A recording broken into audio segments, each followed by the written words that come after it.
Ri tshi kha ḓivha kha heneyo ADA zwa zwino nga ri livhe kha upfiwa ha avho vhe vha ri rumela milaedza zwi tshi kwama nḓivhadzo ya vha DA ya uri vha ḓo bvisa mabokisi a khunguwedzo o dzikisaho vhuḓipfi ha vhanzhi fhaḽa Phoenix KwaZulu-Natal. Votagana magwenya tshilo tshikizo fasi amekelwa shalova ndi vhona mafhungo a vhuḓi musi zwinepe zwi khou kwatuliwa to zwo uri izwo zwinepe zwa zwi khou ṱuṱuwedza mafhungo a tshiṱalula khathihi na mafhungo o fhandekanya lushaka lwa vharema khathihi na lushaka lwa ma-India. Ndi vhona ḽi uri ḽa DA ḽo dzhia tsheo yavhuḓi ko kwatula izwo zwinepe.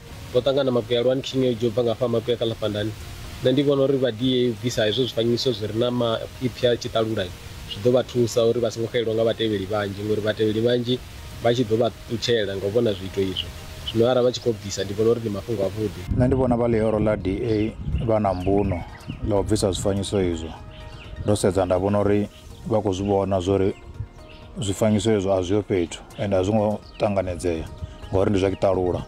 Hoyu wa vha khou amba ndi Jawarara Mushamula. Hoyo ene ya khou amba ndi Khathutshelo Mutengwe Maragalala u bva nga hafha Lwamondo Pambani. Nṋe ndi vhona uri vha ḽihoro ḽa DA vha na muhumbulo wavhuḓi kha vha ye vha yo kwatula hezwo zwifanyiso hangeini vhuponi ha Phoenix nnḓanyana Durban lune ndi vhona unga zwi nga thusa ngori zwa tshiṱalula zwi nga ri thusi nga tshithu kha ri vhe tshithu tshi sa Afrika Tshipembe kha vhe vha kwatule ndi khou ima na wo muhumbulo.